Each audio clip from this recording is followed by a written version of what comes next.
நட்பு. நிழலும் நிஜமும். ஒரு அழகான கிராமத்தில் மலர், நிலா என்று 2 தோழிகள் இருந்தார்கள்.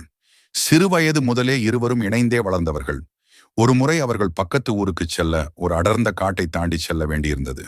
அப்போது நிலா தவறி ஒரு சகதி நிறைந்த பள்ளத்தில் விழுந்து விட்டாள். பயத்தில் அலறிய அவளை மலர் தன் உயிரையும் பொருட்படுத்தாமல் ஒரு மரக்கிளையை பிடித்துக்கொண்டு கையை நீட்டி மிக கடினமாக போராடி மேலே தூக்கினாள். தப்பித்து மேலே வந்த நிலா ஒரு பாறையில், "இன்று என் உயிர் தோழி என் உயிரை காப்பாற்றினாள்" என்று செதுக்கி வைத்தாள். சிறிது தூரம் சென்றபோது ஒரு சிறிய விஷயத்திற்காக இருவருக்கும் வாக்குவாதம் ஏற்பட்டது. கோபத்தில் மலர் நிலாவின் கன்னத்தில் அறைந்து விட்டாள். நிலா மௌனமாக மணலில், "இன்று என் உயிர் தோழி என்னை அடித்து விட்டாள்" என்று எழுதினாள். இதை பார்த்த மலர் ஆச்சரியத்துடன் கேட்டாள், "நிலா, நான் உன் உயிரை காப்பாற்றிய போது பாறையில் செதுக்கினாய். ஆனால் நான் உன்னை அடித்த போது ஏன் மணலில் எழுதினாய்?" நிலா புன்னகையுடன் சொன்னாள், "தோழி, யாராவது நமக்கு தீங்கு செய்தால் அதை மணலில் எழுத வேண்டும்.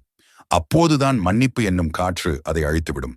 ஆனால் யாராவது நமக்கு நன்மை செய்தால் அதை பாறையில் செதுக்க வேண்டும். அப்போதுதான் எந்த காலத்திலும் அது அழியாமல் இருக்கும்." மலர் கண்கள் கலங்க நிலாவை கட்டிக்கொண்டாள். அவர்களின் நட்பு இன்னும் பலமானது.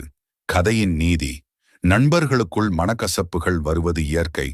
ஆனால் அவற்றை மறந்துவிட்டு அவர்கள் செய்த நன்மைகளை மட்டும் நினைவில் கொள்வதே உண்மையான நட்பு.